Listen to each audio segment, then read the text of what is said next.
jabba kuzalira bakoze emyaka 10 bakuzikulenga munywanyi wa Paulo Kafeero kakati ate ekintu ekyo tugenda kujja Kafeero abaana banyiza naye mugenda kulala results zigenda kuleeta obuzibu abaana bagenda kutabuka ne bamaama baabwe kubanga ate olabanga mu kika oba mu family nga mulimu omwana atunda ebintu oyo mwana tabawawaka wolo nawe ozaala omwana bagamba mutino oyo mwana wo naye nga wamwe temuli babbi omwana mubbi okitegeera kati ye Kafeero manyi kyemutamanyi ku Paul Job Kafeero mujja na nnyina Jova yefana yekka era Jova yakola ekijja kye si mutabani wa Naganga no era amani Naganga nakumvika mu muzika ya muzika so Jova fe tumanya abamu ku baana abatali babe ana tebya Kafeero we know ngoyimanya osumanya wa Kafeero we know nze yali chaliwa Nebladina Yebladina ya mugaba akyaliwo agamo yosiwa tambi lunda usinga lukola lucha lukazala bro kwachi mama wa Bladina ye mama wani waswazi sijo swazi singamba sijo ani Swazi Kafeero baya ula batata kibuzo kiddemu Bladina ne Swazi tata yomu batata banjawulo batata ki Bladina tata woli mulala ne Kafeero yazala Swazi bukigambibwa Swazi wange ngalabye akola ki okola ki mwanda Swazi wange ati DNA government ejuza DNA sagala kopi tujja kulwala Swazi tewali yagambe ko musi wa Kafeero naye nkugambe ekigambo kino mama wa Swazi yazala abana bameka Bladina nga wa musajja mulala ne Swazi wa musajja ki mulala musajja ki mulala musajja ki Kafeero kigambibwa atachiyungira kati kigambibwa naye nze mbabuli ekigambo kimu mugenda kulaba abaana nga bakubira mama jangu bino bino nga sibitegedde nabagenda okuwakanya nabawo tetunenya mwana tugabe for example zikomyewo Swazi mwana wa Kafeero we shouldn't blame Swazi tunenya mama yaba atalambika mwana kigambe abaana bagenda kutabuka ne mama abaana bagenda kutabuka ne mama baabwe kadi omulange ndasuge tewakanyiza na kyakujjayo mulambo kujijjako otusanga sisakkanyiza nakyo because ba disturbing eddembe ly'omufu okay naye ate oluusi erudda kigenda kuyambako ndoza okutereza kubanga kitabuse kiyitiridde okitegeera ekya gavumenti kintu kya science kiriko mutino akoze agenda okole kyebadde lwakusatu jo bakoze jo ne bawaayo buli omu kati linda results mu wiki nga 2 ebya gavumenti wiki 2 ogenda kulya emiranga yobukedde ekyakuba first story first page ekyavuga gogenda bw'olaba ng'omwana mu kika nga taata we yafa nga yasinga okutunda ebintu tabawaawo Friday nga 12 June 2026 ku Front Page Hotel Namasuba we wali endongo Haji Kaziwe Kapo erije baita Ssebavuga wabulirawa okuingira sinze mtwale by'eby'e mtwale tane emeza ya milioni 2 bakubire meza yo bagitereke noti musanvu noti nya satwe mu 2 oba noti musanvu 5 nya mukaga nya 18 musanvu 5 omanye endongo Haji Kaziwe Kapo ja konkone yebiro bino gwe ukimanyi hazama zeko nga muwogo waguru matara screen stage ne sound olwali okasumulula mulamu Ssebavuga kali musale ko Front Page 12 June 2026 mujja n'obwana bukiwe meneku obwoza wafunira musajja omutufu ng'okoye ng'okadiye n'ekikijjo mujja mutuwase kigenda kuba kijobi ku Front Page Hotel Namasuba endongo ya Haji Kaziwe Kapo eri basanaale gy'atumye Ssebavuga wabulirawa ekutuusibwako Biniva Logistics hatujja kola akasho mu oil olmadde mu tubugatte bonna wamu packages okay Ola kakola gacho gendo bba. Sako. Frank Antambi. Ono amita Shalom oile kifanyi kya kusiga kifanyi kyekyo. Kifanyi nga kisufu. Kifanyi kisufu. Sawasajja abali yabenyoma mu size na kwesa ku masturbation yamanyi gakendera size yakendera mu ko simanyi nali munene ne kati bintu byakendera Shalom oil nayongera ku size abasajja. Ndaba wano kuliko obuwanvu kuliko nti it increases on length and size ayongera ku buwanvu ne ku bugazi wano bwata ayongera ku omuswanya kubanga guli solid nga guli gumit It stimulates blood saturation. Omusaayi entambula yaagwo bulungi nnyo abikolera ddala. Extends sex time. Era ayongerako ne kadde bw'omukozesa Shalom oil ono n'akadde akwongerako kw'oba otwala mu nsonga z'omu kisenge. Increases growth. Ayongeraku akuza. Promotes secondary development. Okula twongerako ku size kuba 0705 271973. Mukama wange. The views and opinions expressed on this channel are those of the individual contributors and do not necessarily reflect the official policy or position of Shalom 256. Any content provided by our contributors is of their own opinion and is intended for informational and entertainment purposes only. We encourage viewers to conduct their own research and consult with qualified professionals before making any decisions based on the information presented on this channel. Mwabali pachali ba kafeero. Tambire to tandikirawo kafeero mukwano gwo. Okay. Tandike? Okay. Three. No, mulangira ndaus megasta. Oyogera wacho byogera bubi. Babyogera bacho. Negus. Negasta. Oversize. Subwoofer. Titanic. 100 feet self-contained container. Lubira. Abibyo. Rukwata. Shaka. Wagoma amanya agamu twagalika. Ni mangi. Sabagamba luli. Mpamyo ebiri mu mpale bizito wa onye. Agona negamba kasuku tebaga mugobya. Kasuku omuwako. Ebaga mugobya oni baga atojja bilete. Ya onye. Kati amanya ago maginchudi yako. Yavanga kuki amanya ago ngona agogera ngo kameranga muri kumpewo.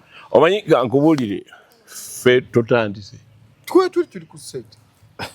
Bali mutota bulito. Omanyi ebintu bino nze najja mu industry ne ya radio mainly. Nayagala okujja okukyusa ebintu ebimu. Nga twalina abantu abeebafu nnyo ku maradio. Twalina abantu ababowa. So nze nenzija nga njagala nga bwe nabagamba lulimbu nze okwagala radio nayagala guy bamitanga Rick Dees. Yes. Yakolanga Rick Dees on the weekly top 40. Yes. Capital FM. Sigera. Omusajja oyo gwe toyogera mutamulyangako. Kakati guy oyo ngengeri ja presentinga mwana nungi nengamba no we can do this in Uganda. Kitegeera.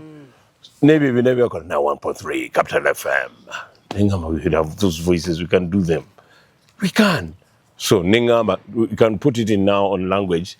Tubeera n'omuntu alina eddoboozi nga nze nsobola okuba nga nsobola okukola ez'owulira zonna nze station voice ya Simba eza Simba era station voice ya NBS ya Sanyuka bwetyo nga bw'owulira because we have a deal nabo. So nengamba we can change.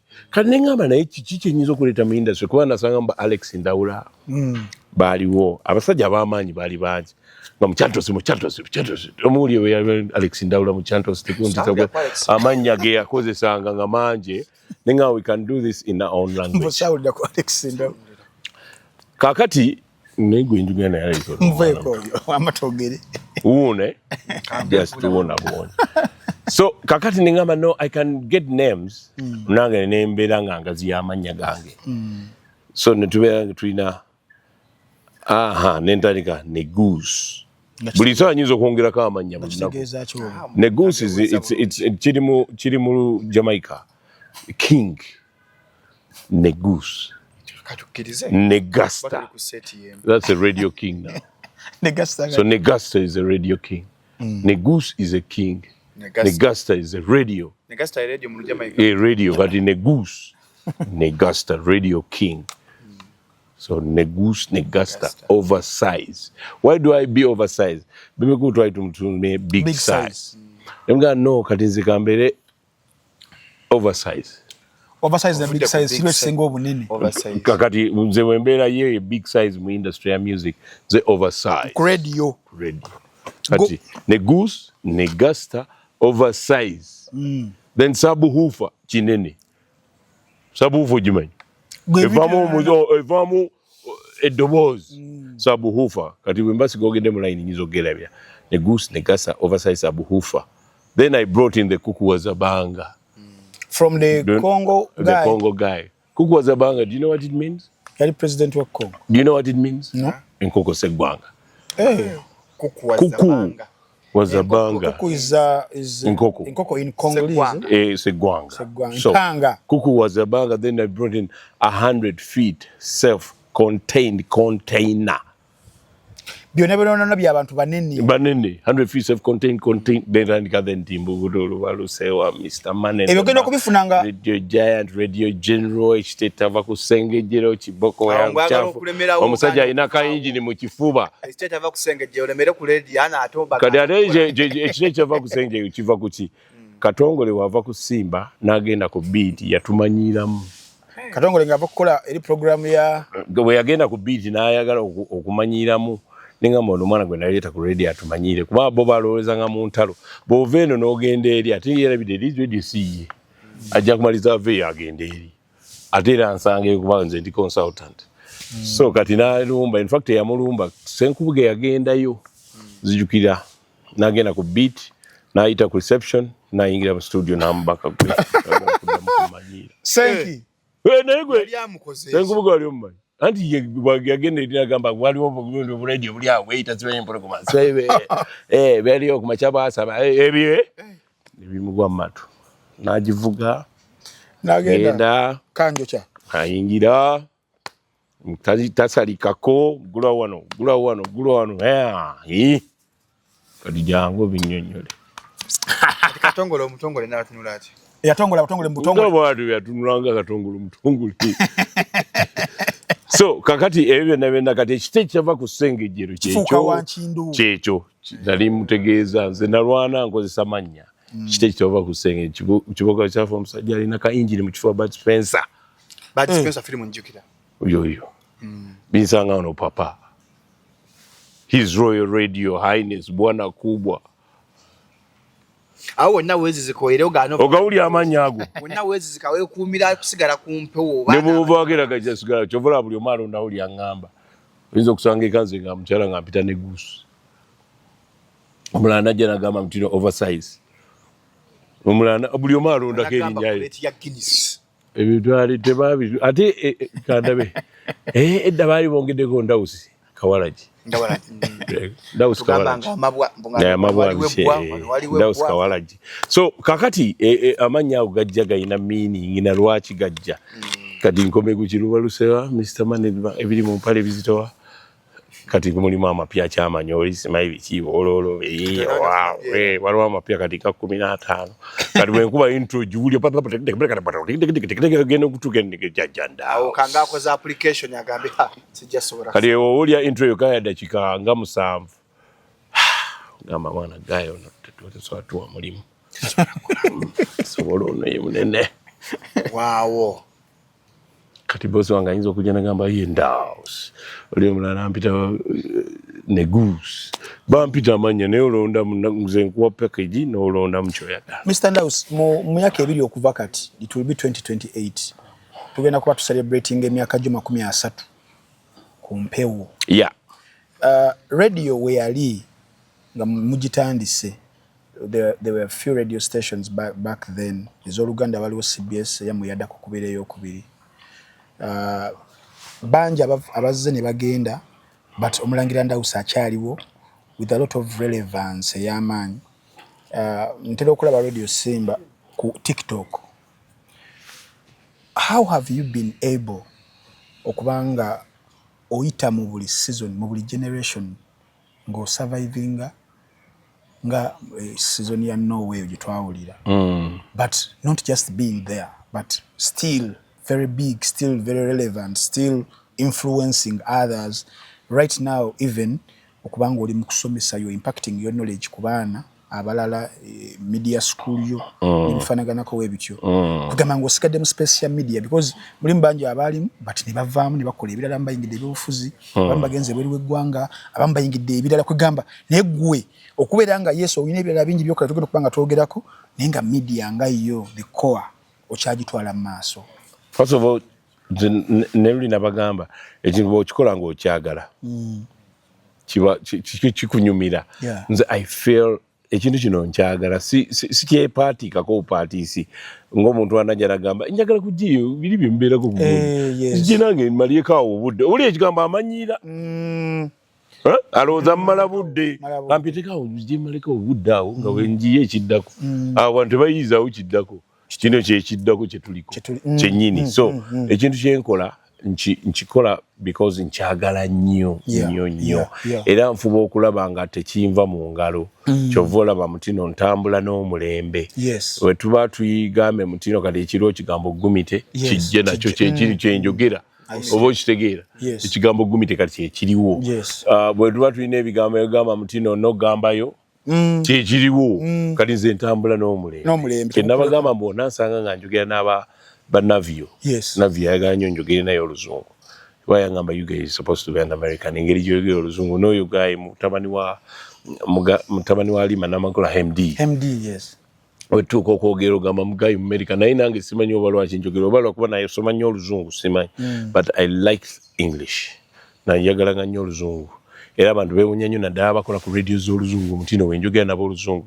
Edda nabagamba mutino wetwagenda nga lesson press conference oba tugenze mu bitundu ebyo nga batuyise bayise radio z'oluzungu n'ez'oluganda ab'oluzungu babeera bokka n'ab'oluganda babeera bokka nenze I cut across onsanga ndi eno njogera oluzungu eno nkuba ekiganda kyange okitegeera so kigamba mutino nze njagala nnyo kyenkola kyova olaba mu industry nkyalimu nnyo ate nfuba nnyo okulaba nga ndeeta abapya mu kintu mbaleeta ate kakati ndi coach kati ndi coach nnyo ate nze I spot talent I'm good at spotting talent nze nkulaba nenkuwulira omulundi ogwo nemmanya mbu oyo ajja kikola nga bwe nasportinga bangi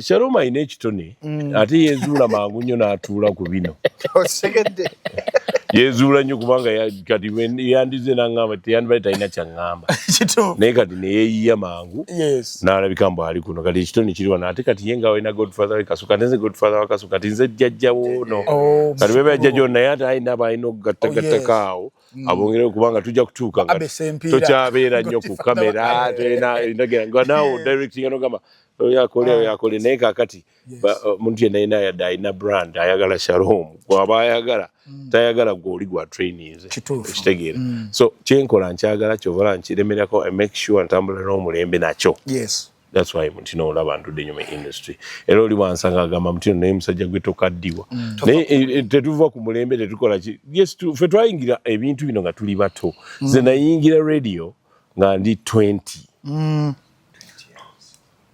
I'm 52. How many years is those? 32. That's what I'm talking about. When you get about okuyingira radio. Nga ate tobaze emabega eno gye nvudde nabyo. Mutino mbivudde no mu ssomero nga tukuba obukebe ne shanks nga tukuba rap paka nali dancer nze nga kubazi spin ezo zonna we are dancers tubadde nali kuwa dance gwe tudda mu kuzina waliko omutono nali guli munene nnyo goli munene nnyo ani gye tugenda kati kyegamba kiringa okubeera n'omuwala kati kankutwale kano nobeera n'omuwala nga mulungi nnyo ne mwekyanga naye oba n'akumanyiira muwemu emyaka egyo jamusanga jjajjaawo ng'akutuse alinga Dimitiriya ngati nga tayagala kudda ate nga nsanga ate nga lina line up ng'ojjuza so kyenkugamba mbu naffe bwe tutwe tuli mu kintu kino okitegedde kyenagala okubuuza kirala awo wennyini emyezi 3 emabega waliwo amaloboozi agava mu baana abo abali ku kyondo waliwo ekyondo kitegedde omwana yakola video in fact nange I analyzed it ng'agamba era yakola list ku buli radio n'agamba basajja mmwe muluddewo muveewo ku radio Simba gwe Wambulaba ne ku CBS nagaba abe mukibi bakadiye ku BT ba Rebecca Jingo kwa kaboza pike bossa bwe kugamba n'agamba nti okubeerawo kwammwe kusuffocatinga abaana balaba aliza mu kusoma mass communication. I disagreed with him, of course. Yes. Because the mugamba namu examples z'abantu abalaba bakola ku radio abamazeko emyaka 4 and buno buweereza okitegere eddoboozi terifa obwongo yobeera nga bukyakola ki bukyakola. What could be your take on such people? Ate nga bangi kati oyo musonyiwa wakyayogera takimanyi naye ekirala anoonya content. Kitegeera tewatunyuliza kufe content. Kati bw'ojja n'ogamba omanyi radio over music. Yes. It's not all about, it's a talent. Kati nze nina eddoboozi n'obwongo. So byawula ebyo. Kati oyagala Sekalaala aleeta ani? Mbubana abaana abasoma ku omukaati. Nze saasoma bya media. Bino byenkola saabisoma. Dokuba nakola essomero lya School of Media nembisoma because batugamba tulina okuba nga tulina ebibaluwa. Nembisoma naye nga byensoma mbimanyi ate nga nze nobisomesa nsomesa. Because clearing and forwarding waliwo ekintu kye bayita briefcase agent. Briefcase agent oyigira ku mulimu. Okitegeera? So nayigira ku mulimu kyenkola because nina eddoboozi. First of all, quality z'omuntu alina okukola ku radio olina okuba ng'olina eddoboozi eddungi. Ekyo kimu. Ekyokubiri analyzing ebintu. For example, omuntu yakuyanga essimu mu kigunda kye nakolanga ekiro nampemula muddamu ku mpewo nga kwakwemulira. Hello! Olinga emmale obusungu nga bujja aliko afunye mu change zone pakalasi nzimanyi naye ng'ayinza okukuwana kati nze ekigunda nabeeranga kyali ky'abalalu kati ne kumakya oli omuntu ayinza okukweka kati esimu oyinza ogijja kati for example omuntu akuvumye nawe oyagala muddamu nange sagala kuddamu kumanyira olinga emboozi byeyagala kati ethics olina okumanya ekintu kya radio mutino ono bwanvuma nziramu ki yemuliza waffe sebo webale nnyo okuwuliza ne tukitambuliza kiringa okusekera omuntu ng'afudde ku mpewo sisobola kuba tekikkirizibwa radio tebasekerya afudde yadde badde temwagala mutya tosobola lwabookero tosobola muntu afudde abavunogamba kati nenzira ku mpewo ze nengamba kalyonso bamuti naye ajjukira nti nabampuliza baganda bemwe bali bataata ekitegeera naye bwenzirako microphone nzirako microphone nyizo kyogera kalyonso aliyose naafa naye nga sitadde ku mpewo so ebintu ebyo bikulu nnyo kitegeera so byebyo ebintu ebimu bye tulina okwegendeza si byakuba mutino omusajja oyo aludde ku mpewo biki eno empewo bwe bamugamba ye ajja atuulewo sikiwamba ayinza okwogera ekigambo n'ekimu so naba ekyo nze simuwakanya byayogera yes tuluddewo ku mpewo nze nayingira ku radio simba ndi 23 years ku radio simba eri 28 years okitegeera that means mazeewo 28 years ku simba kale okitegeera nga nagendawo nga ndi 23 okitegeera so that means Montino nkuumye standard olwo bye nakolanga edda bye sitasobola kukola kati naye mu ddoboozi mbikola kati olaba twaweza World Cup 98 nze nenkwata gwe ku mupiira gwe nempereza omupiira mwe bonna babagwo ankondawusi awo wenyini ku World Cup nagamba abantu manyize nze nabiwulira twabawuliranga yani nali ngamba abantu how they established radios and kyebalina ekyenjawulo kuba okuggulawo kwa radio Simba nzijukira bulungi yali World Cup 98 Alex mukuru twalina bangi katoka yanga Dembe Habat zali timu nene kati nze nakola gwengana weza Bazira yali yazze amazira yajja later yakola World Cup ezata Africa Cup awo naye nze nakola World Cup nga bwenkwa negwe speed eyo gyuli gyenjogera anaweza omupiira gundi omayinza omupiira ngulabe dakika 5 nemanya ayimidde muri bonna nga nabakutamanya seetaka kusoma birala ngamba kati bwaguweereza gujja kutuuka wali entuuka gujja kutuuka ngenda kuweza ko World Cup eno lwakuba egenda kuba yayakiro nenja kuweza ekempiira bagenda komyawo ba legends ono yali tantantayo ne mamwe bayite banana kwekwa bandi bayite bannabo ono mwana muto ali yagiwuliriza atya kulaga ali serious mtu wajiuliza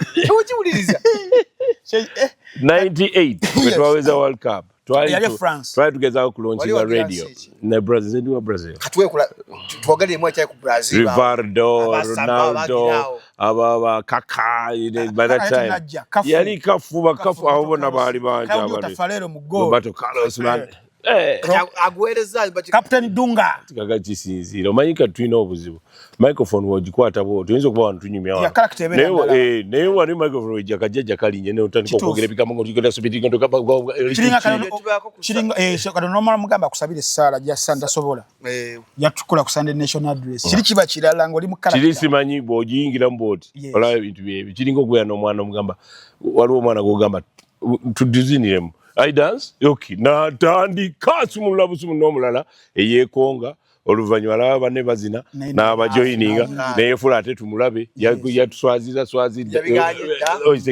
so that's how it is. Now omulangira radio eno mbadde kugamba station zajja ne ziwera ne zigenda maaso now tufuna challenge oba sina challenge, it was a blessing anyway kubamu but it was abamu ne kibiranga burden ya radio, the revenue yali yingira mu radio being intino yalimu traditional media eno nga waliwo monopolization ya media radio TV print kati social media eno online media nejja ne booming ne narrate ebyayo ne creating abantu abayo nitulabanga ba advertisers companies zino zina options zina low budget options wagenda kusimba nda kusinga bamusedde nga je wa Shalom 256 okitegeera nikireetera okubeera nti nno maybe tufunamu ne challenges olumu abakozi akasente kakendeddemu batekajja mu budde ifanaganako webityo tutandise okulengera abantu abatandise okubisuulamu tawulo nathrowing in tawulo olumu nga sina sente but also relevance because kati abantu social media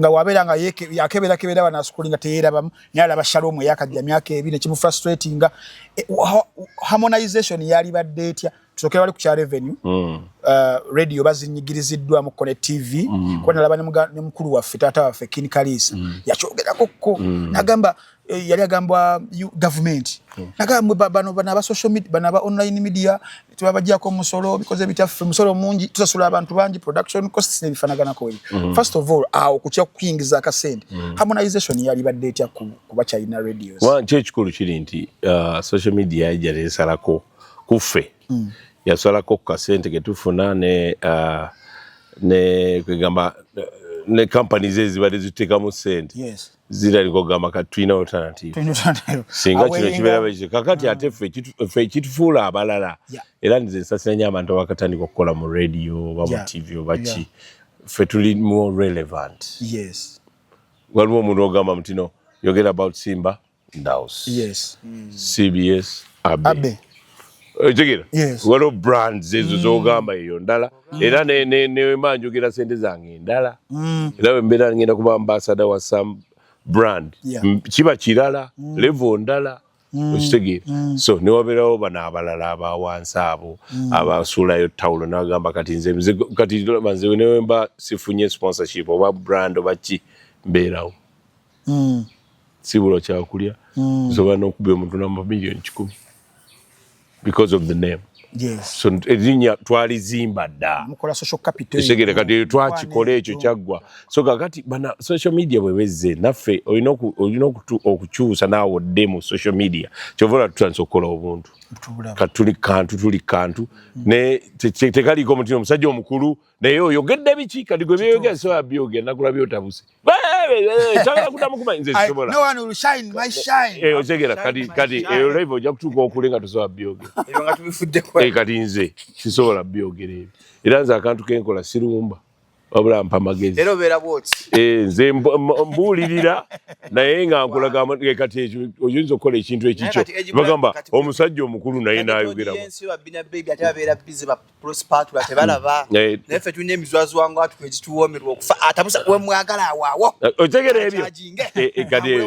Kati ffe tetusobola ebyo bikola naye ate tusobola okulumba mu myaka gyaffe ne okuba mutono tuludde mu industry mwandibadde mulabira ku ffe ate we tukola ebyammwe tuba ate twefudde tuba tukola kikyamu nnyo so nkugamba mutino akasente keesalikako mu industry leo balina kunoonya Ndawusi buli kimu ati Ndawusi abantu munoonyeze 10 bamunoonya 2 oba basatu kubanga obusanvu bw'omunaana bajja kugenda washalom bajja kujja wantambi bajja kugenda wakasuku bajja kugenda chike asobola okubanga abayisizaawo ekintu kyabwe naye ekintu kyonna kye bayita mainstream kikulu traditional media kubanga omulangira n'okutangaza mu bantu abatulaba social media yesi yajja naye ate wetubala statistics nga bagamba even data omuntu okwaffordinga data okulaba Shalom for 1 hour mu Uganda wano kizibu muko okitege abantu abalina smartphones wano era nabo percentage irasi eryawe nene nenga te radio mu nyumba mweri atenge otwala reach radio je ekasuka ekagadini ekasuka ludda wa ekasuka ludda wa ate goyinzo wa social media yinzo kubanga ne internet teriyo so kitegeeza relevance yo ekyakola ekyali neche badde ngamba kuno abakozi ba ku radio for example bali wana babera ku simu nga balengera abantu balabazze yenga taliko nicho muwa anxiety n'okuyayana oba ne okulowooza nti kyakola tekiri worth it okubanga agamba radio njetamiddwa oba ne ba shifting okujja eno maybe for visibility gali badde magezi ki aba visibility because of social media nze kati abantu simanyi buli muntu kyayagala wagamba visibility kati nze I don't need nze seetaaga nnyo kubeeramu ntino nina okulabwa I don't need to because obere ku for you page people nze sibigoberera ebyo tegera because nze kale wenyimirira ne mu banka bagamba omukulu we balabe managing director sina kulaba bakiyenje sina kulaba biyenje byonna bagamba ono omukulu ayagala kulaje banka yanga Shalom yaje ogunoha waje tinda lie so otegera so kati abantu abo bali mu akakasaayi kamwe bajenzi otegera nagamba ninaba ino okuntegeera kati kirabika eno kiganye kati balina okuntegeerera eno nenze sirire bezo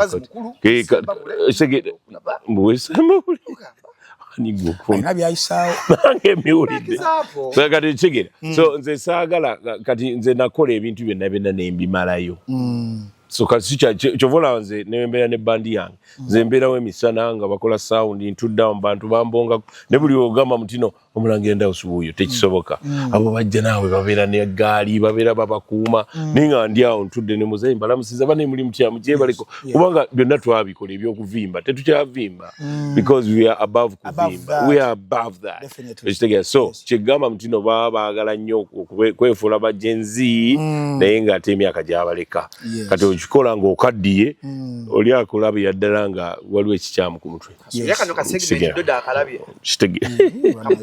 bakudoli nasasira kati omulangira togereko manyi waliwo situation nene gyetugenda okwogerako ya master parrot katono naye nga sinaba gigendamu okweteekerateekera obulamu bwo obw'omu maaso myaka 2 mu maaso n'olengerayo neweteekateeka otuba twogedde ku radio iri example je nasoso okuleeta oli nabeeramu naluzinga maybe vigor oba naluzinga whichever nasala wagende mu birala and nenkuwa credit for you the core has always been media ebirala nebijja wetuli wano basebo ne banyabo tukyadde ewa omulangira nda jakolera emirimu naye kyetusanze wano ebyaddala I'm so proud production house number omuli studio ya audio omuli podcast studio y'abayimbi aba audios yes saagala kolera bayimbi ba audios bulango bwokka tuyina then live band rehearsal studio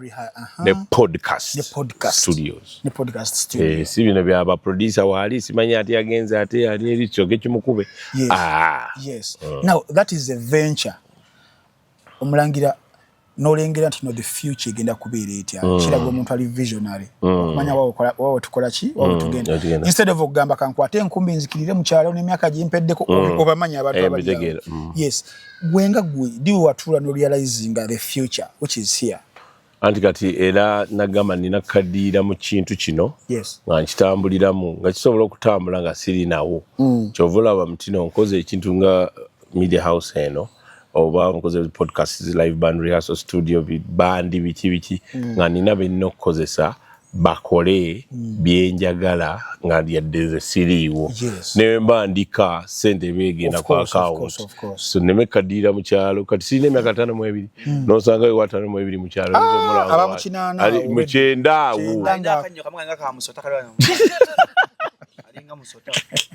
so kakati embeera ezo first of all nze nazalibwa Ntebe mu kibuga twalinyako ku ttaka airport ennyonyi zibuuka tuziraba so kakati simanyi oba tugenda kulimawa kyovola gye tulimira nayo tugendayo tulimira mu nsawo oba ontegedde so saagala kweteekamu eyo level kuba saagikuliramu yakubeera kukakalukana simanyi kulunda mbuzi simanyi nze nzitwala ku ttale wooloolo bintu ebyo tuteekayo ebiwata kati ebyo tulimira mu nsawo n'ogamba muzeeyi naye yakikolako nange kanfune embuzi zange n'embuzi zange 10 zijyawo kati ngamba basalaako oba ke tuba tulya bitegeera just nga ziza fun saagala bintu kuba nalimako kasooli nabagamba wakitegeera ekintu kya kasooli nengamba naye abalimi bantu bagumiikiriza kuba ffe tumanyidde sente nene nalima eka 3 eza kasooli atuuse ngenda omutwala gumukuba naye nga kasooli abalina kasooli era nga bangi kasooli simanyi nga kiro bagikola 10 nengamba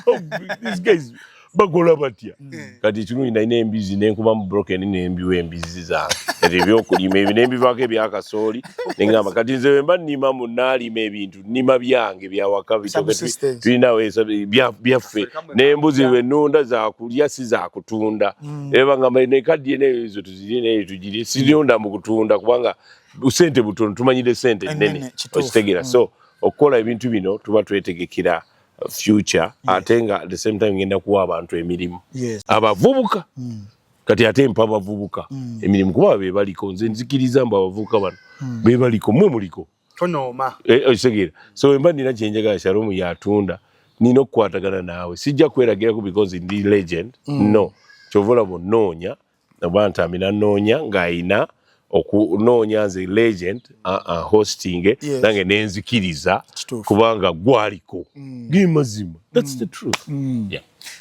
the choice of the name this Silver Bubble Studios. I mean why Silver Bubble? Silver Bubbles eruddewo nnyo eri under Silver Bubbles Entertainment. Silver Bubbles Entertainment ye ino muyimbi Rona Ronji. It's a record label. Kati Silver Bubbles Entertainment, Silver Bubbles Studios zezo. Kati Silver Bubbles Entertainment ye erina Cheza Productions Band, ye ina Ndaos School of Media, ye ina Rona Ronji, ye ina podcast studio, ye ina live band rehearsal studio, ye ina byonna ebyo byonna ni Cheza Productions byonna. Silver Bubbles Entertainment. So wansi wali the companies nentono. Silver Bubbles Studios chitegera. So Silver Bubbles yadda jine emyaka nga 15 emabega. Nganzi naje njagalo kitwala. Kati we wano enchitusi.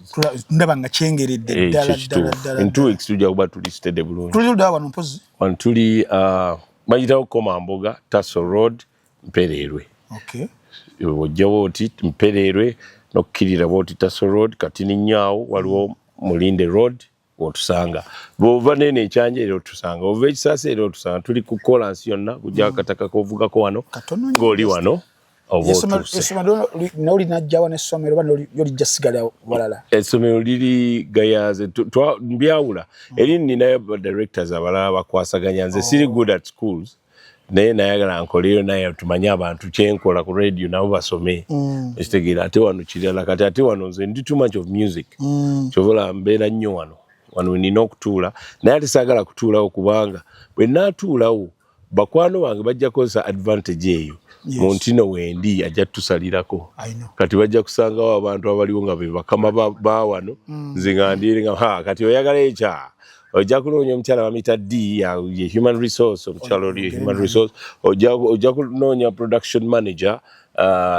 ni Sam gojja okwogera naye mutabani wa yakulira graphics Trevor Juko ekitegeera ojja okuna kankwesimi omukulu oyogera naye okwewala ebintu ebyo manyi bw'okola ekintu kiringa ebbaala banoonya I know kati bagenda gisuula twanya ebbala ya Kamiri paka kugikalisa bakuwe ontegeera kati awo sinywera waawo bwemba ninabyale ate nywera walala okwewala abantu okunywa ebyobwereere because wendi so that's why mutino nakola ekintu kino mpa abalala emirimu nabo babeere bakama baawo nze mbeera nga chairman wa wano nja kusangawo ne CEO wa wano ba managing directors naye nga nze siri nawo ate ndi mbirala so nange nsobola ogenda mu faamu zange nendaba ente zange nendaba enkoko zange biki Manchester United oh my god okuddayo ko wali ku radio there is something ekiri very interesting ate abantu batandise okukiwira ddala amaanyi ne visibility n'okwagala show yammwe yabinsanga wano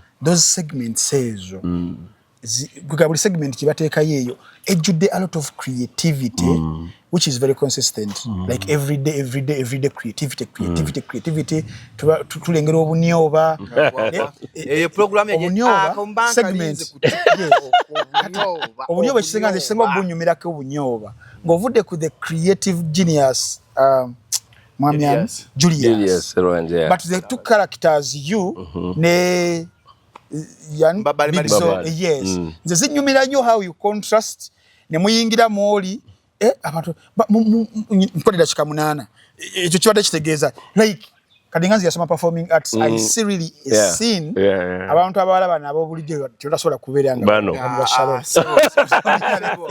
olusozi firidanda isalaaya naye baki kitegeeza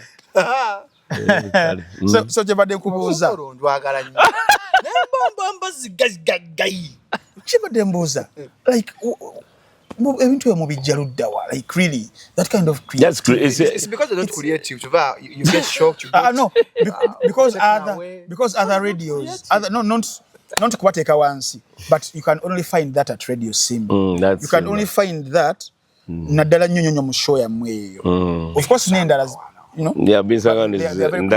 but this one undala the way you packaged the way you segment those things the way you're flawless the way you watch do you get time to rehearse do they come naturally no we don't is it chemistry we don't buli oma amanyi kyokkola ze kiriko kola bitabuse ze ntunya monitor gwe ntunulira bukedde mbabaali then oli abeera mu vision kitegeera so buli oma alina okuba ne story kati oli wakola story sijja kugamba nze ngenda kukola eno n'eno netukola ebyo fe just kumakya musanga nkoze bikiwe tumala okujjako ntukuba obulangu good morning muli bulungi yes ekyo kati kyotale kugamba story yagundi eri yabadde egamba etya kati nze nkola webwazibidde nze nina okuleeta story sibagamba nagye ngenda kuleeta nze wengireeta kasoo kikuba mu makate ba nga bakibuukira nga tukizimba nga kifuluma kati nga tumanya obunyoba ki Julius alina obuwandiika era alina obuwandiika fe tulina kuwuliriza ye twongerezeko nze omulimu gwange kuwakanya wamba nina berepresenting abantu abakulu muntina agenda n'agamba simanyi biki agera simanyi spyamu obwongo bagira spyamu obunyoba language kakati spyamu omwana kati mba njagala nkiwakanya naye mbwagala nnyo nina okurepresentinga bali kyobola mugamba ogambye ani ngenda kujjako kyeŋŋamba ekyo etegera kati mba sikiwakanya abantu era bakyombera mu mbuga kati tabwagala naye bendirepresentinga bakyagala ate singa siwakanya ate tebinyuma nga we binyuma wano nemutekako ka resistance ako nagira kati noyo byayomba si byebyo kyekyo bwe tukyagala naye tekiri rehearsed no when you're creative like Shalom you can understand it easily unlike my colleague okay no worries kati ekyala nga mwoge programu ekyo opeto wange the future president opeto okuva ku radio yagamba mutino koye ayagala kugenda naye buli omu alina engeri gy'abalamu ebintu bye namugamba lwaki ogenda ng'okyali akaŋŋende nfune greener pastures biki namugamba naye okoze bubi n'agenda kati gyali gye yagenda kimanyi nali manyopeto nakola manyopeto musajja mukyoli paka namala ku TikTok oyo gayi golaba nakuba eŋŋoma oyo yalinga mugomi babaali bakubiranga gun chance oyo akuba eŋŋoma oyo kati abona bali products za Pride Theatre kakati yabikolanga nengamba no you can do the thing tukoleyo ekintu kyoboto akasoke museka akasoke asekanga kati awo kulaba emyaka njirabye kati awa uliyo Petro okuze kati tuziganye kati ezo nazo tukola features morning show yazimbibwa ku features mutuyina mukyala neighbor kitegeera ashagenda maaso twalina mukyala neighbor that time kati ezo netumanya mukati egenze tulina okuleeta buzonto obumuvaalo yakolanga buzonto ono ekibi kyobo twabusigazaawo n'ebinyiizo netubisigazawo so katujja tukyusa features ate ndi twazi kati twakakomyawo tutandise okukomyawo Zerubabeli Maaya yayogera n'agamba ensonga Yoweri kati yali muvawala kati Julia n'ajogera ensonga Yoweri netugitereza nowuli ntingigamba muhoozi ngekaba kakati gwakitegeera oba otegedde kyetwogera and by the way, without any fear of contradiction, Radio Simba has the most creative programs and characters and TV presenters. That's how we twazimba Radio Simba. But tulina creative director gwe tulina Jimex Semanda naleeta n'eyimbira byange. Yes. Najja yenguli. Yes. So olaba kati n'eyimbira byange ebintu ebimubiyimba mbinabira obeerewo ng'olyayimba azimba taxi negamba yeno feature osobola ogikola kati nze buli wamu nsobola okuyiyawo ekintu oyinza okuba oyogera bwe nti nafunanga talent nenfuna amoti kubanga amoti I remember nze naye ntegekanga karaoke ku Little Flowers twateganga karaoke shows by that time karaoke zaali z'amaanyi nateganga karaoke abaana bajja ne bayimba ennyimba ezo biki kati baamoti we bajja ne bagamba waliwo gayi bamitandawusi ateeka karaoke egenda kuba ku Little Flowers bwe bajjira yajja Pade Bitama n'Amoti ne bajja ne batandika kyoyagala kiza mamanyi negendere yona ewa katombaga wowe neŋŋamba yaguze ngoma nyampya nayoza n'akaza nakiba nakugaali tobuulyake obwo bunyoba bayimba nga bamalula ewa katombaga yaguze ngoma nyampya ewa katombaga yaguze ngoma nyampya nayoza n'akaza nakima ana ku gaali lwakwagamba nakima ana ku gaali kati gokiwulya kiggwayo abo abasajja baali babi abo amalula nga balina kigere gwe naye Amoti gwe temumanyirwa nze mumanyi kati ne mbabuuza mwe bagayi muvaawa ne baŋŋamba tukolera ku Jenina Nansana Jenina omanyi we yali ekigenda egganda awaawa Jenina yali ya mukyala wa Karim awaawo kakati neŋŋenda nange nsigenda nko Nansana waawe nali ngenze Nansana nagenda mujjajja Sinansi sikyajjukira oba eriyidde eri somewhere there I'm forgetting nga DJ abeera ali waggulu amwe muizinira eno wansi DJ yali jjajja Sinansi oba nali mumpi simanyi kakati we nagenda baŋŋamba tubeerayo ne night tuyina Kibakulo family tuyina Zwange Ndaba family kati bayinanga oyo Big Punisher Big Punisher mujjukire gwawulyako Big Punisher naye nabanyumizako story ya Big Punisher Big Punisher saabanyumizako Big Punisher amalula yalina omuwala bamuyita Big Punisher nga munenenene naye era nga naye comedian yali muwala nga bamuyita Big Punisher infact lumu twali ku Jenina gayi najja amukwana gayi bwajja n'amukwana nga bamuyita Everywhere You Go kasaba gamba Nairo aweddeyo bampe kyekiriyo club leeta aweddeyo kali bampe kino ye ng'anywa buli kimu leeta enkoko baleete n'embizi baleeta byonna ng'abirya kati gayi amupakira ebyokunywa amupakira ebyokulya amutwala mu loogi amutuusaayo bino bimwagala okugwa bakuli yavaayo akalevu konna kajjudde babiki odi osika kati yamuwadde enkoko baleeta obunyama simanyi obuwowoolo kati atamidde anywedde binayiro bimazeeyo kiraba amumazeeyo anywedde beero byonna leeta walagi gyali oyo aweddeyo kati leeta gundi byonna kati n'ogatta n'ebyalidde byonna balina n'emmere wali baleeta ebiki byonna kati olyoka ogenda otandike muntu atamidde zonna pata zitadde bamukola odi kuno kwonna simuwana ebakuli tendimulidda mu bakuli muzanya Big Punisher Jambo za Amoti. Gwe unafuna Amoti kujamuga big punish. Tunyumize. Aja kunyumiza big punish. Kati ye Amarula nasanga Kibakulo family mukazi wa Amoti na yali mu Kibakulo family. Azo yali mu Segujja. Bagira watya? Sekajja family. Kubanga Ishamimu Sekajja. Azala koko abo. Kale obuno bugogo bonna baby nnyo. Kakati Sekajja family na yali dancer. Then netubera muzo wange ndaba family Kibakulo family nayo yaliwo kati bakolanga bi families ne nalaba comedy paka ku machane ne unyo budewe ngeri je bukedde ababana nga balonji ko kubaleta ku radio. Amoti ndio ke mutuma Amoti. Amoti kwa mutuma Amoti. Ate Amoti by that time bali bamitanga bugi wugi ngakubaraga oyakuwa akuba temba. Kali mumuleta mupeyaringa Sam Gombia Moses Nsoboga supercharger eno Sam Gombia saba balances Namoti bakola mukulike. It was also one of those yasoko kola show yali Alex Mukulu yasoko kola eyo alikola eka ngakubabira mama yakola kale echezi babange yowazi sincerely kale echezi we have mukola World Cup. Yes. Najja kolesho. Tebali tabajira mugulike yajituma amanyamanyi because he was too creative. My Alex is mugezi nyo. Very. Nyo ekiyitawo. Very. Omanyi omuntu ayitawo ennyo. Yo yayinza yakolako omuzannyo naguyiwa ekireekyo ng'ekya kugenda ku stage.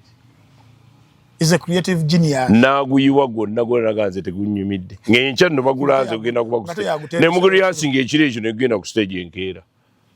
Naye nga byazannya temuyinza bitegeera. Gwe tebyandikunyumidde. Kuba bya kizungu nnyo.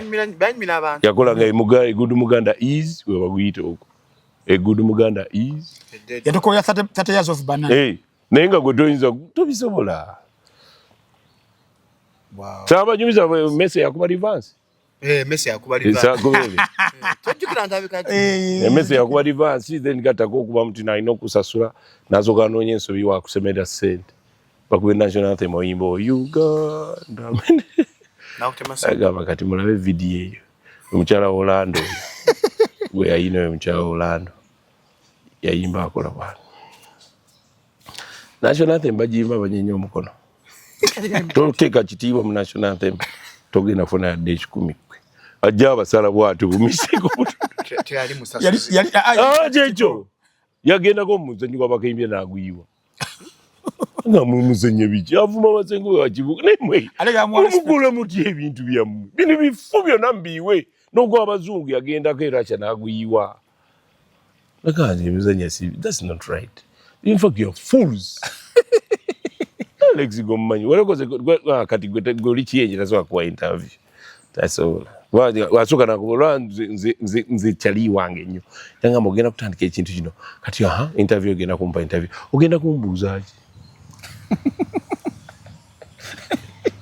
Kuba byagenda kubuza by'ekisiru bino byemubuuza oli ekigambo kyayogera. Ebyo by'ekisiru byamubuuza simanyi kati muziki ndasojirwala bawabe. Ebyo gwe tosobola. Alex Mukulu ye musajja ayina ensenene from January to January. Alunye ensenene. Kewe yali ensenene buli lunaku. Azibreedinga zibeera. Omanyi wabeera? Wanenga mmengwano nga kulobe. Golaba w'abantu. Tomusobola mmwe. Wachabeera mu kibuga omwo. Temu kati zimulekanira. Mugagga beeri mu SC. Linga mu abanako. Nagwe tomanyi Alex. Muzibu ya planning obulamu bwe ekyalema abayimbi b'ennaku zino okuplanning indako gendeyo ku planninga nze kugambe bo abantu abamu obulamu omanyi buli muntu mwangu okubeera naye kasita omuyiga tewali muntu muzibu kubeera naye gomanya mutino egayi n'entondo tumuleeta bya ntondo n'abantu abamu okwawukana n'abakazi baabwe baba tebeetegedde kasamala okwetegeera kyangu kati Alex Mukulu nze namumanya mangu nga maze okuba namutamba omanyi oli namutamba muyina engombo ebyo nabina byeyakola ebyata mama Afrobisho mutwala entyaji ng'ali eri ku National Theatre saabibanyumiza era saabikunyumiza Afrobisho oyo muzanyi wa gonda ali mu kitheatre babeta bani Fun Factory Afrobisho tomanyi mama we Sabrina Mama Sabrina, yafa Sabrina I think. yalinga mwebonis yafa ng'atuula wali ku National Theatre waggulu. Omanyi ku National Theatre bw'obeera waliwo ebbaali awo munda bw'oyingira bw'oti ebbaali awo twatulangawo ne tunywa ne Oligondi Sseruggooli owa Bukedde nga Manyoba meeting awo ne tutuula. Kati bw'obeereyo ku bbaala n'owoggana eno ku theatre biwulikika.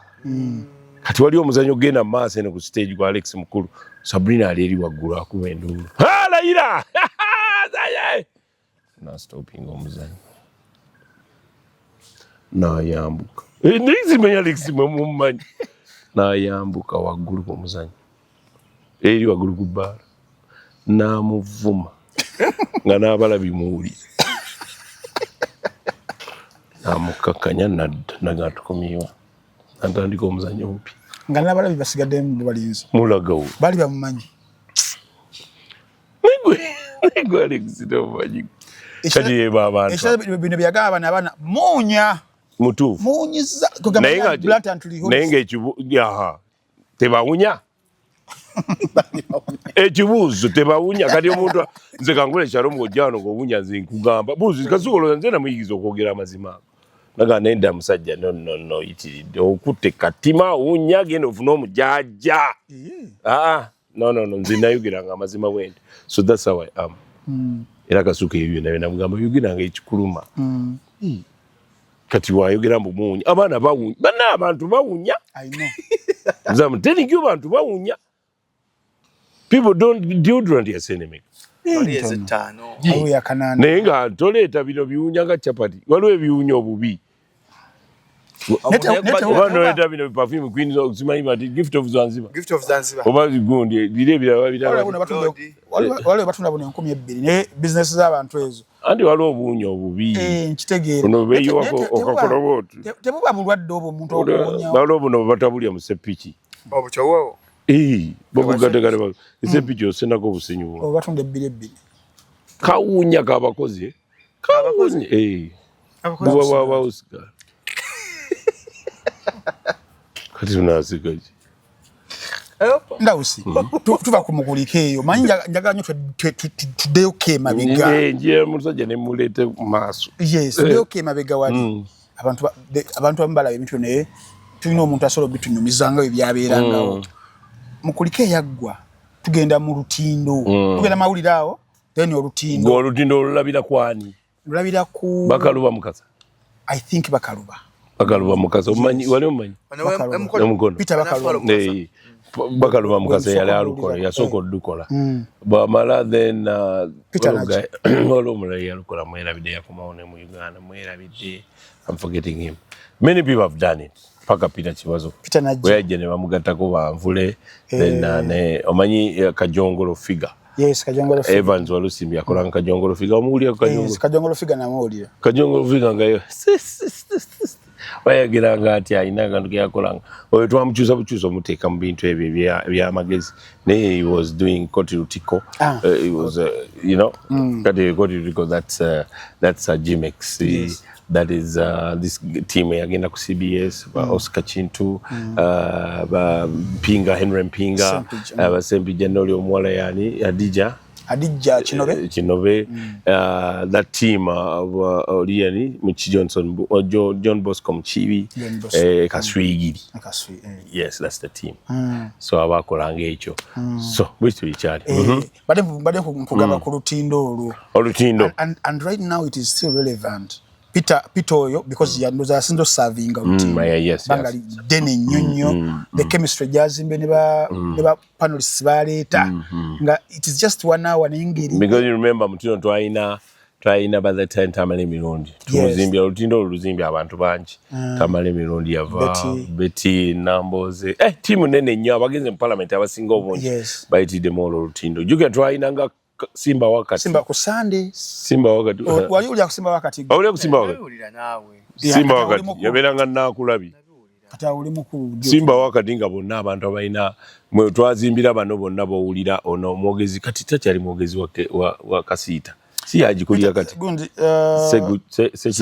Sekito bayita omwo. Omanyi kati olaba ba Sekito fans club ya Simba yazimba Mama Fina nezimba Sekito ezi bali banja awo Mama Fina nagamba watu yakubanga kama simu ku radio ne bawakana kituufu. Yeah, Mama Fina has been my friend for so long. Ngachabere wali ekatwe mukasao. Awono ngabira wafe mundira ddala.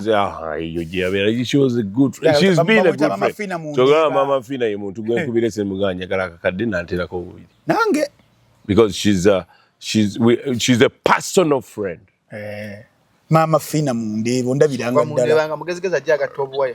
Yeah, Mama Fina has been mugezigezi. Nyo mchala mukakalukanyi. So baba akola ebintu ebyo na byakola nze mukonera mugamba yes mukazi mupamba. Batwale. So kakati tuzi olutindo baluzimba nga lulaba kuleta abantu abali prominent naddala bannamawulire. Baluleta kuleta bannamawulire though bagatama abantu abalina endowooza eya politics abayinza okwongera ettafaali ku Uganda yaffe. Kuleta bannambozi kuba nambozi jjukira ntino yali akolera kanso y'emukono. Ojjukira. Bamusibira awo. Nga bakwatanga emisolo biki bikyawo. Alidde enguzi y'omusolo mukazi wattu n'amuwayo. So Nambozi has been so vibrant mu Mukono. Okuba mutino naye member of parliament agimanyi nnyo kubanga she's been in Mukono. Abadde kwegamba mu bufuzi nga abaddemu nnyo so agimanyi nnyo kyova olaba kati byayogera byonna biwulirize ayinza okuba ajerega naye aba abimanyi byayogera kale ku Saturday mwongerako gasimbagana ne bannamawulire. Yes. Na sawa 2 mpanvu mukko nera naye badde relevant for all these years. Yes. Badde ya kuza ka wakati yambadde nerabidde mukko ebadde eyomukyala akyaliyo nakati. Ono yamukyazaako. Koni Nalugwa. Koni najja naye. Mfaki nze bonanze nabasoka kusimba. Simba taxi agikoze na banji bwa yasoka nakola omanyi morning show binsangano kati natandika. Twalina gye bayitanga Nawancha. Morning show bajide Nawancha ngekoma sawa 3 alibinsangano fetandika sawa 3 ku Mukaaga nga tukola ne Senkubuge we twamalukola World Cup ne bamanya mbona asobola kukola ono asobola kukola kati okutukyusaamu just because twalina wa Women's Day tugana tukole mbwetu tutulabe twakwatayo banne babakyusa bannawancha bakoni baali bakolanga morning show katoka yanga Koni Nalugwa ne Zadoki bakolanga so wekyusa binsanga wano in a few months. Koni yenga naye akwatiridde bambi mukazi Koni Nalugwa we are the legends there. Yes. Nze ne Koni Nalugwa pozi ne boss waffe Colin Mutambo ne gundi Colin Yetreta ne mwami ani Jimmy Jimex nabo batusangawo naye bakikwatiridde nabo nnyo ya. And there's been a very creative force out. Kali kati awo tuvuddewo ko kusaidia radio manyi banyaga ntujukanyaamu kaawo netubanga tugenda maaso twakubera tugenda kupatia ffe yokubiri nsaba kubanga tuyisawo ko kubamu kwa kama baffe omanya amanyi gaba kama baffe kituru ate wano babagaliranga abantu balabira ddala wano ku Shalom 256 njagala okubajukiza kuba naffe aba muno wachi ogimanyi nnyo njagala nkuteekeko kuoli nnyo anyiza okuba ngenda kuwa subscription ya myezi egyo ekwatemu kaawo ng'abantu bebajja wano ku studio zaffe balaba bali ku muno wachi so gwali eyebuza muno wachi kyekigwe mutimbagano okuŋŋaanira bavijezi ba Uganda bonna osasula emitwalo 3 egya Uganda buli mwezi nobeera ng'olaba films ez'abavijezi bonna buli vijje gomanyi mu Uganda ali ku muno wachi ate buli lunaku bavijezi abo mu bungi bwabwe wabeerayo ataddeyo films empya kati ogenda bugenzi mu katalogu y'abavijezi n'otandika okukebera vijje junior waggulu yasookera ddala ne bajjanga bakkirira gw'osanga gw'olaba gw'otayagala ng'omubuka ng'olaba gw'oyagala films zibeera mpya zibeera mu kifaananyi kirungi nnyo malowoozi amalungi ennyo muno wa kyeyina ekyenjawulo buli tool gy'olina ogirabirako oba olina simu nga ya Android genda ku Google Play Store ofune application oba olina simu nga ya iOS genda ku App Store ogidownloadinge oba oli waka ng'oli ku smart TVs naddala Android TVs application kweri gwatalina Android TV nga bulanga olina TV ndala ya smart genda mu web browser ya TV yo otekemu web.munowatch.com oba www.munowatch.com namwe abalabira ku desktop nga muli ku mirimu oba ku laptops nga muli kachai na buli kimu kyonna abeera Muno Watch. Mulala bamuyita Beaver Organic Dr. Richard Senjobe yagamba bugambi tu mitwale 3 yitagamba mitwale 3 yagamba kimu nti gwe ayagala kubanga ojjanjabwa endwadde ezenjawulo jangu olina pressure magumba mwabaka abalina muko ku myaka oyagala kusala mugejjo ng'omulangira Ndawusi kyonna oba musujja oba ndwadde za mu kisenge z'abasaza babi n'abakyala ajjanjabisa butonde era package yongireeta tugireje no Dr. Richard teri mu Walcott Agala byakera ku masano nga busanga buyonje ebera. Otama. Bamutali kyadisenjo biva organic. Biva organic yali saidizawo emengo ngoyambuka Masengere Ham Kasa Road ojja kubeera obasanga bulungi nnyo. Yes. Now omulangira tugenda ku party eno ey'okubiri. Party eno egenda kubeera mu kisawo kya music because you represent two. You eyamanyi era ekyali eyamanyi mu media. You've promoted talents. Siza radios but mu music. You've created stars. You've made it there. You've embraced stages. Ezamanyi okubeera ng'obeerako and you've done obulanga shows. So you are a very very big pillar mu music industry ya Uganda. Ate industry ya Uganda bano wegendera ku take off stage. Tuli mu phase eyo ya take off. Tuvudde eri yonna ne waliwo take off stage eya 12 kwambuka. You've been there. You are the right person okubanga tugenda mu conversation eneddako. Shalom abadde alite ekintu kya Master Parrot. Kitalo nnyo. Buuza Shalom ekintu ekyo. Kitalo nnyo. yakoze investment n'amanya mukatweli bwe natuka mu myaka bweki ngenda bankola kino etali ku bayimbi ba 12,000 bwenjo bayita ba 12,000 abasinga bonna badaaga abatakwata bulungi singa mutaba kwata bulungi ebintu byabaawo twagereza mu kuziika Master Parrot nalwo ebisongo vye biyitingana temutuwadde buyambi mwe temuyambye tugamba olumu mufuuka abayimbi tufuuka family emu is it compulsory bayimba naffe okuyamba oba yes and also to put it into context MC Cuts yomu kwaba bavuddeyo n'alumba mwami Kyagulanyi ne family ye tebabeererawo Master Parrot muki we yali ali mu kaseera kaliwa akachallenginga ne wano mu kufa n'atuuka n'okulangira kati nagamba wadde okugula ku mmere obubuugi. What I understand is Bobi Wine was $1 million meya we Nakawaya Zines kuba naye takola Bobi Wine akola mbabuuza Bobi Wine akola takyakola kati ali mbuwanganguzi sikyo so yawaddeyo kyeyasobodde ate gakuba abantu ebintu ebimu ba Africa twaba tutya omuntu bw'afamba oli alina okuleeta no I don't think tekirina kuba mbu alina okuleeta otuwaayo buwi just olw'okuba mutino abadde kyaliwaffe oba tekikakatako mutino nina okuwaayo newotaziika teryagganye newotawaayo teryagganye okusaasira teryagganye kidipendinga so bwe mukikuliza lwaki gundi teyakoze bwati lwaki gundi you people buli omu alina engeri ejabi kali nze sitera kuziika nze baserebusi baziika nakoma ku AK47 Allah abayimbi baziikika abantu abayitirivu amagaali kati nze ne AK47 saatuuka ku ntaana because first of all kuva mu luguudo wali emityalo etwawetyako oluguudo jjugira ntino ye yasookayo ku kijja ekyo ye yasookayo okugenda just okuziika nga mulina okuviira emmotoka z'abayaaye abalina emmotoka zaali campaigns waziraba tebuli nzigi mulina obaviira wotuge okuziika nga n'okuziika kwawedde kati parking tuginoonyeza nalwo olutalo ababa obutaala nabo bangi ate be bagamba wodda awo be basazi b'ensawo ate wodda wali be bakuba ebikonde kakati bona neŋŋamba kiki kye tuliko kino so nze nyinza okugezaako okubeera mu nnyimbe naye nkoma kugamba nga kitalo ndooza ne kiggwa abaserebu sikyabaziika naye ng'osaasira nsaasira ennyo of course kubanga ndi kumpewo nsaasira abantu ne mbategeeza gundi yafudde ndo that we mba nsobodde okugendayo kisinzira ŋŋendayo naye ani afudde kitegeera kyova olaba osanga emirambo egimu nga giziikika emirala nga tosobola giziika Master Parrot saatobodde kugendayo nasaasidde we nakomye n'okuziika saasobodde kuziika naye ate siri muziisi nze ng'omuntu siri muziisi that's the truth ate nga kyekyo that's me so sikyampaka tebakikoze nibagamba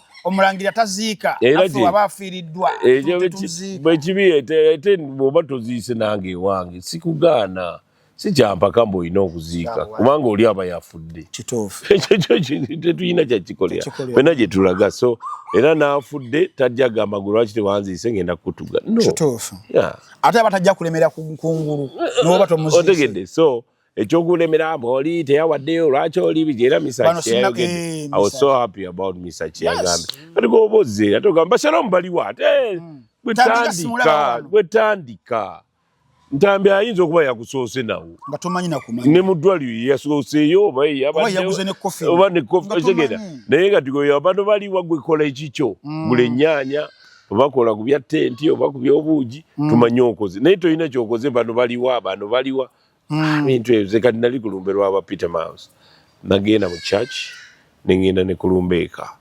saaziika ate abamu bagenda ku nnyimbe nga bagenzeeyo kunywerayo walagi na birala naye ekimutwala mu lumbe afiiriddwa akulabe alina okukulaba nawe omusaasireko gye nasanga ne muwala wange wendudde okulaba Lilian Mbabazi ate nainaga wow kakati omanyi fe abamu twakola amannya mbu twerabira mbu twakola n'amannya Lilian Mbabazi bwe yandaba she was like oh my God you guys do you know this guy he made us you know, now I don't kneel down.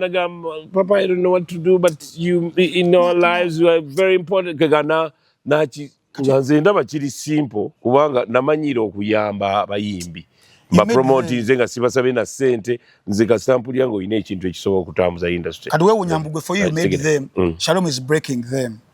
That's what I'm more reception here. This guy broke us. You know, yeah, bamugobya migo. Kadi emirimu gye. Abyomanyira. Ako kaso. Ne, cheba yalo kugamba wano musonga ya master part nga tuvudde wali. Okweteekera. Obulamu bwaffe obuddako okwewala ono okusonga ono mono tazono because bitya okweteekera. Nti abayimbi waliwo bafuna because tugenda kukozesa muganda affe yakafa omubiti omufuta yamwogera ko kibi but example yange tegenda beera mbi nti yalinako moments ze akubye ku nnyimba afuna ku bookings kugamba ng'ensa girina what everything is going right then ekituuka ekiseera then the fall of season nejja ate ffenna abasinga tetugiraba boge mazima tetugiraba ffenna abasinga ogenda okulaba nga ebintu tebikyatambula nga okusuubira but then there are others afuna ne wabafunye mwaka gumu wa myaka ebiri nga mirungi mikwafu najjamu akantu neyeteekerateekera n'asirikira eyo asumbuye bantu tagenze mu depression kutandika oba kunywa njagga oba mwenge webityo gwe ng'aludde mu kisaawe kino ng'alabyeko omuntu olowooza ng'omuyimbi femu eyo ne ssente nga zizze okweteekateeka kwandibadde kutya okutuufu tulabye abantu bangi nnyo ababadde ne femu mu nsi yonna nga ne kakati tebalina we bali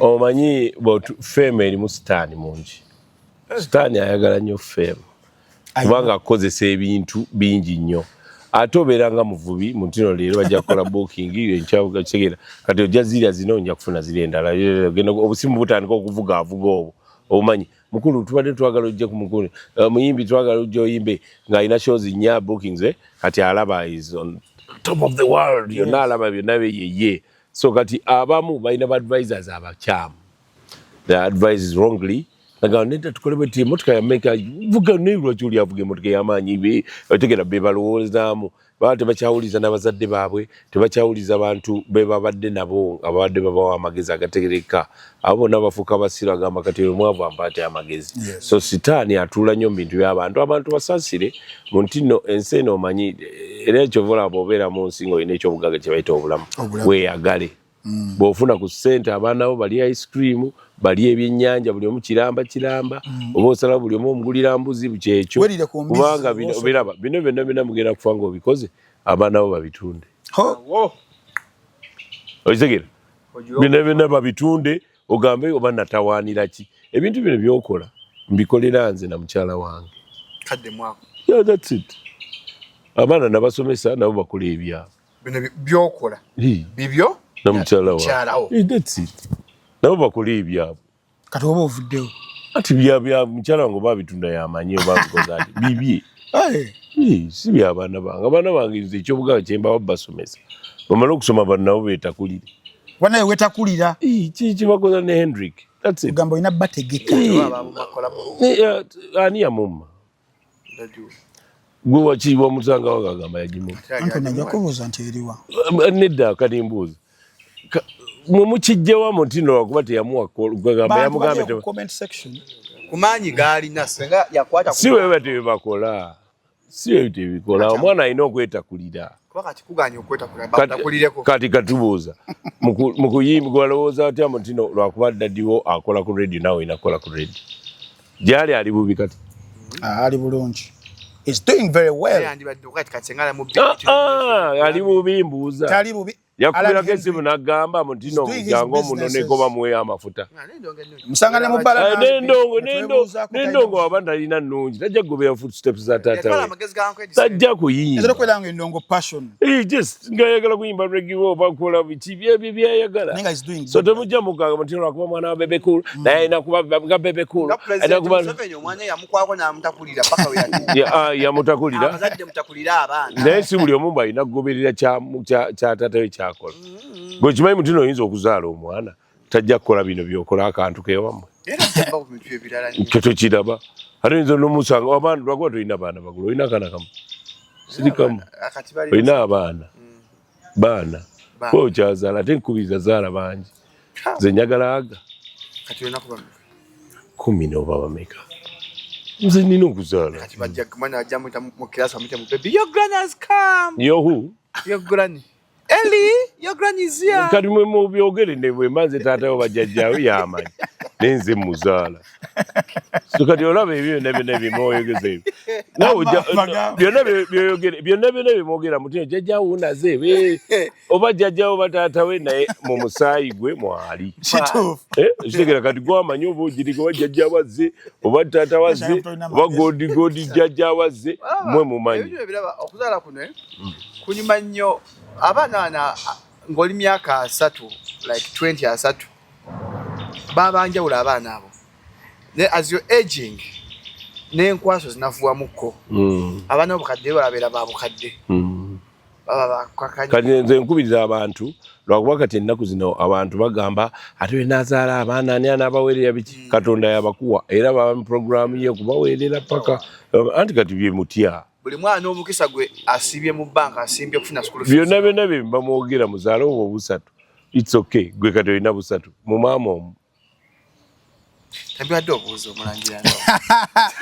omulangira kati era omuntu wajja n'akubuuza Mutino olina abaana babeka nina abaana olina abakyala babeka bakyala nina abaana kubanga abantu kati otandika okwewozaako n'abakyala b'abaganda bange olwebuzabuza nina abakyala tononooza ate nekirala bw'ojja gwe ng'oyagala okuba mukyala wange nkubuuza ekigambo kimu nina abaana 10 njagala 3 abiri onaabazaala munedda kati linda banno nira byogeramu abalina ssente twakufe tuli kigamba buli kimu twakikola nga tetukyeguya oba tuyagala tujja first of all nze n'oyitawo olina obubina obwekola bwenyeenya bwe buti tiwali ky'oŋŋamba because all in all oli mu kitonde kya Katonda era bukude eri watuufu awo bino biri wano byonna biri awo ate byonna tubirabye n'abala balinga gwe abakazi abalina obubina tebalina magezi obubina tebalina magezi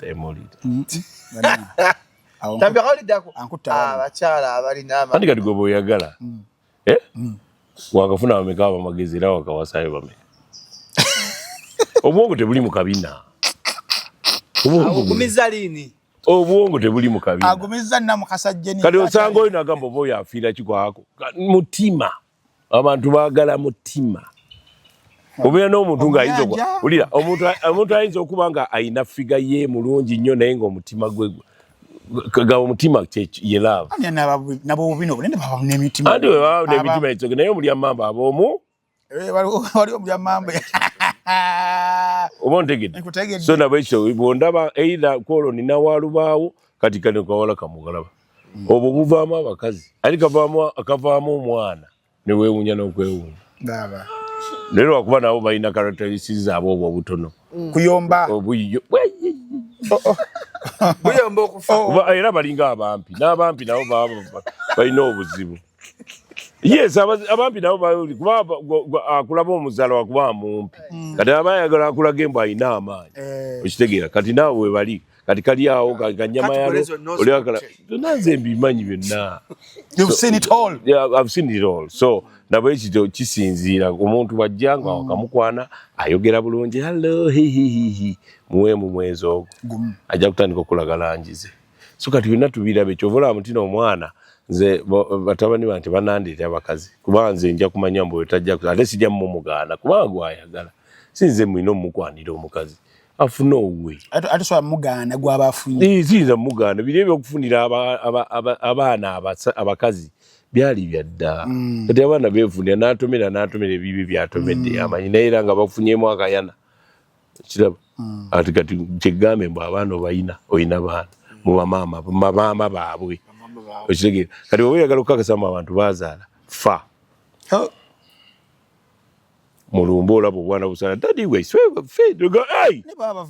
kati waliwo omusajja era bw'atyo omukazi yalina bbaawe ng'abazina abaana baabwe naye ng'agenda mu kibuga n'agenda n'akola n'adda n'olweggulo nga akomawo saa 11 ava waka saawa 2 naye bwe yafa ng'alina abaana 12 ebbali omukazi yakuba omulambo maama emboko osira obukujjudde bulijjo omanye nzinzeka kati kiki tosobola bazaala ze kyenkugamba njagala 3 nina 10 abiri onaabazaala mbunedda kati linda banno bajja bakuzaalira bakozeeko emyaka 10 bakuziikulenga munywanyi we Paulo Kafeero kakati ate ekyo ekintu ekyo tugenda ku kya Kafeero abaana banyiiza naye mugenda kulaba results zigenda kuleeta obuzibu abaana bagenda kutabuka ne bamaama baabwe kubanga ate olabanga mu kika oba mu family nga mulimu omwana atunda ebintu oyo mwana taba waawaka waliwo nawe ozaala omwana bagamba mutino oyo mwana wo naye nga wamwe temuli babbi omwana mubbi okitegeera kati ye Kafeero manyi kyemutamanyi ku Paul Job Kafeero mujja na nnyina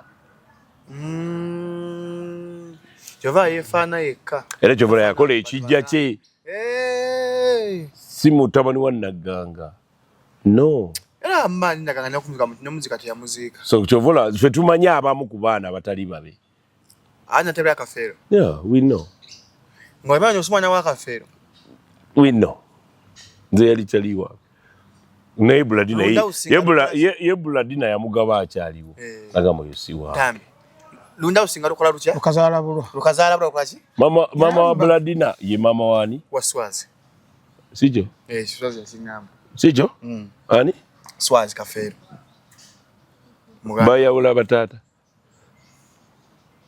kibuuzo kiddemu Buladina ne Swazi taata y'omu batata banjawulo batata ki Buladina taata woli mulala ne Kafeero yazaala Swazi bwe kigambibwa Swazi wange ng'alabye akola ki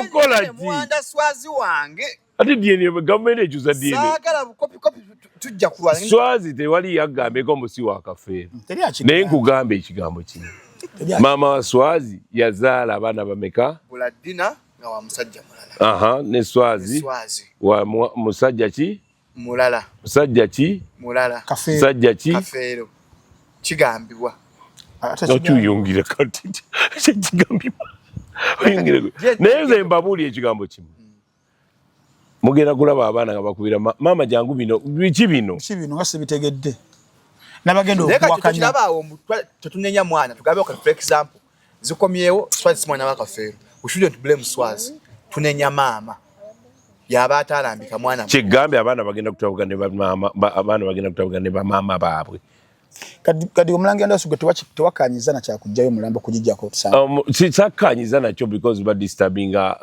eddembe ly'omufu okay naye ate oluusi erudda kigenda kuyambako ndoozi okutereza kubanga kitabuse kiyitiridde okitegeera ekya gavumenti kintu kya sayansi ekiriko mutino akoze agenda okola kyebadde lwakusatu bakoze jjo ne bawaayo buli omu kati linda results mu wiki nga 2 ebya gavumenti wiki 2 ogenda kulya emiranga y'obukedde ekyakuba first story first page ekyavuga ng'ogenda bw'olabanga omwana mu kika nga taata we yafa nga yasinga okutunda ebintu tabawaawo buli mwaka nga ateekako ettaffaali ku taata abadde azimba nyumba ya taata omwana atunda ani atunda ye omwana gamadde mugamba ani gumuwaayira omusaako ebikikiniki n'ebyakasalo aba azimba buli wakolayo ekivulu n'ateekako ettaffaali ku taata omuvubuka yavuddeyo n'agamba Swazi yajja n'atugamba tuzimbaawe ennyumba eyo naye teyatuwa ssente wamulaba ati Swazi abadde busy atadde running estate ya dad Swazi nze simina kati nemwe ngenda kulaba ojja kuwulira naye gwe tugenda awo tugenda kufa awo we tugenda bamaze okumugjayo bamwejjiddeyo naye ojja kuwulira walabye enjuki ojja gwe naye enjuki zazze nga bazikula naye kati Kafeero bamuziikudde basanzeyo amalagala genkanawa obulagala 11 ne mmagulu nga mulimu ne mu gita ne matu nga bamuteekamu eddagala ne mu nsawo ne byonna nga bateekawo kati mwe temumanyi kakodyo kali mwafiirwako mwina mama ojali ate taata ate bombi gye bali kale Baganda bali bafiiddwako omukyala oba omwami kati lwakuba timwe temunabbiraba kati nze nafiirwa tata wange naye nalimu 3 by that time na milyango kati mama wange afudde wano 3 years back byendabye bingi nnyo omulambo oguliko saayansi awo omuntu ali mu ddiira waliwo saayansi awo waliwo abazanya firimu awo baba bangi nyera bagamba oyo tajja gukwatako najja gukwatako bino jjukira nti mbeera abaana mujja ne muyisaako wemuti ebinyirikisi wemuti kati abibakozesa oyo obuntu obwo bwabukuŋŋaanya obulungi obwo mugjeeko olaba n'omukazi waafiirwa bbaawe Nazaala waba akyali ku nsi tajja kukkiriza mukazi oyo kukkiriza kutwala mazzi ga mwago jjukira nti bwe banaaza omufu oyo bamuyisaamu eno biki ne bamunaaza eno atwata ekigoye ekyo kyatwala ku kitooke n'agamba gwe toddanga ono mukazi wo jjukira nti n'emisambo egimu gidde okukuba omukiri gimanyi okudda negikuba emikiri kati oguteeka wali we gujja gutomerewo oli kitooke era osanga kifumitiddwa waba abadde mulalu maama kusanga ekitooke gwelaba oli namwandu naye namwandu buli ssaawa tafuna musajja so omuyaya ajja ekiro n'akuba omukiri ebyaddala ebyo ndawusi kale si byaddala tufaayo bingi nnyo byebakola kati sayansi awo bateekawo bamusiba abana batadde eddagala eno tojjanga katansi okukkiriza ebintu ebintu gyebiri ebyo bituufu tewali ebitaliiyo buli wamu gyebiri mu byempaka yamwe byakweraguza ebiriwa ono yeeraguza mweraguza yeeroza akkiriza musimaamu lubaale okweraguza anti kakati obanye obuzibu buli bwe buti era kati tugenda kuddayo kati mulina obuzibu nti nno kyaki bagiyita bate mu Luganda ekkanisa essinzizo essabo essabiro mwe mubikyusa ebyammwe mutawaana muli mu bintu ebyo mulowooza kati okimanyi muti no bino byonna ebintu byonna Katonda yabitonda lino ddagala era biva organic kati wonsanga nga nina akazunzanjuki okamanyi waliwo kojjaffe yabeera brother affe omukulu yamugamba kati ugeze kuziika emityana namugwa kano kazunzanjuki ogenda kanaaba naye abawala bagenda kuzungirako nga njuki naguno guliko ate omulema amuzungira kati kambuuze kazunzanjuki oyo yamugamba akanaabe namugamba kwogerako bigambo ki basaka ebogera simabiki there are things they put things they put emikisa jimbeereko bajjajja mu nkulembere ntabaale bulungi mbeere bulungi you're dismissing them kakati kankubuuli era nkuza nero lina bibagamba naye ekikolo ekiri mu ddiro kiri nti olulimi lwe lutonda olulimi lwe lutonda kwekyo kyennyini ky'otutta okukozesa olulimi ne lutonda olowooza lwaki kano kyamala okukozesa ku kitooke wali boogerirako ebyo wano wenkutaddeyo naye mukyalawo buli wojjanga wano ojja wano ye mukyalawo ate onaamanya kasake olowooza lwaki omuntu bw'afa ebintu babijja mu ddiiro byonna nosanga nga bagenda okuteeka omufu abantu batuula wansi awo kwewala ababbi abagenda okukola biki omulambo ogwo bagwegendeza abantu ababeera ku mulambo obalaba bagutuulako mu ddiiro baba nno bawaka naye nga gwe balaba tebamwesiga tasula waawo muyinza mwena okwebaka mwena omuyaya najja kukola anti kati omulambo we bazanyira firimu awo tebali befirimu home awo ate tegusulako waka ozaki bakalambira nnyo balina okukolako emikolo bakalambira nnyo gulina okusulako ewa alina kusula mu nnyumba ye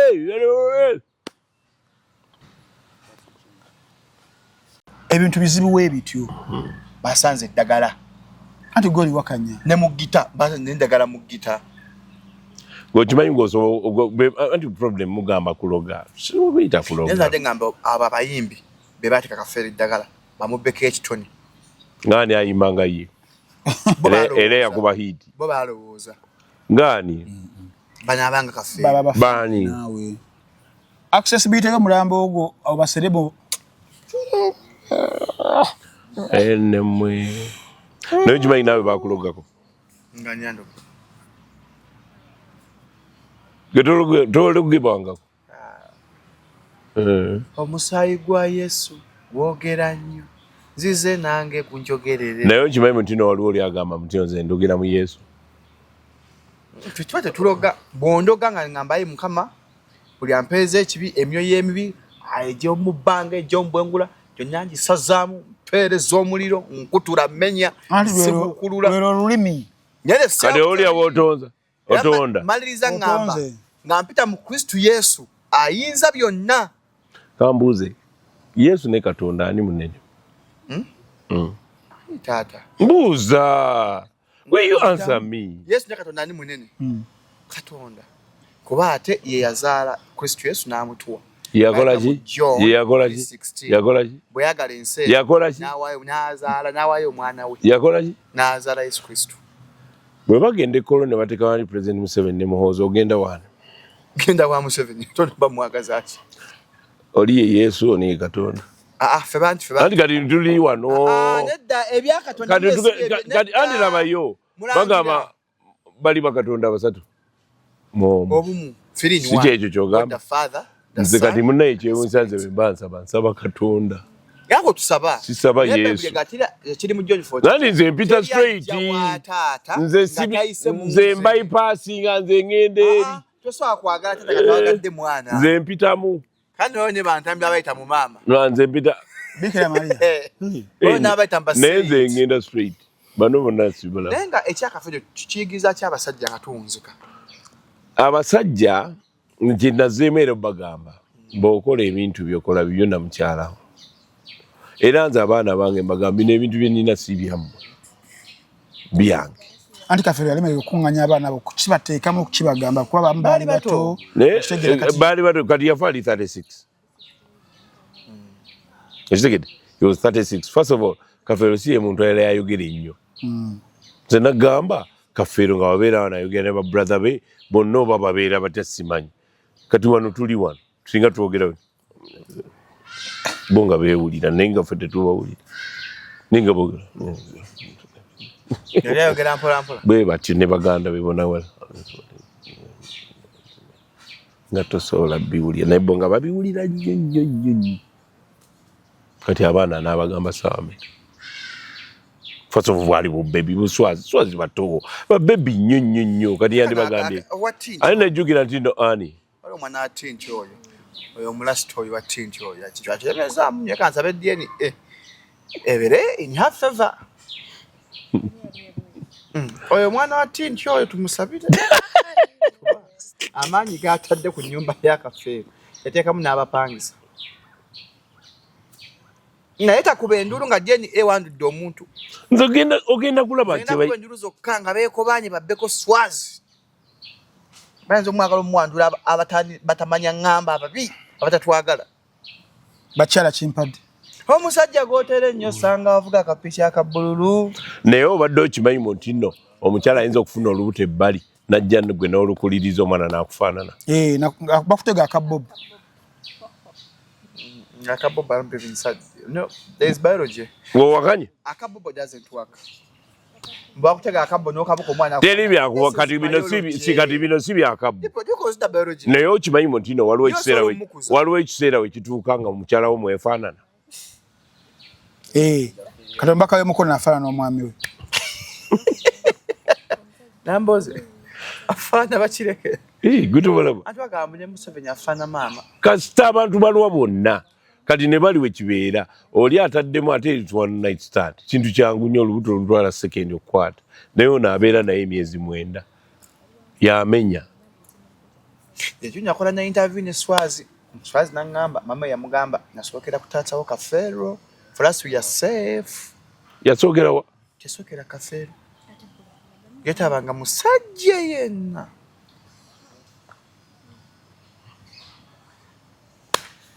Tujja kweyongera omulangira Ndawusi nga jeni ezikomyewo kuba y'omu ku baali banfaafe ba Ndawusi.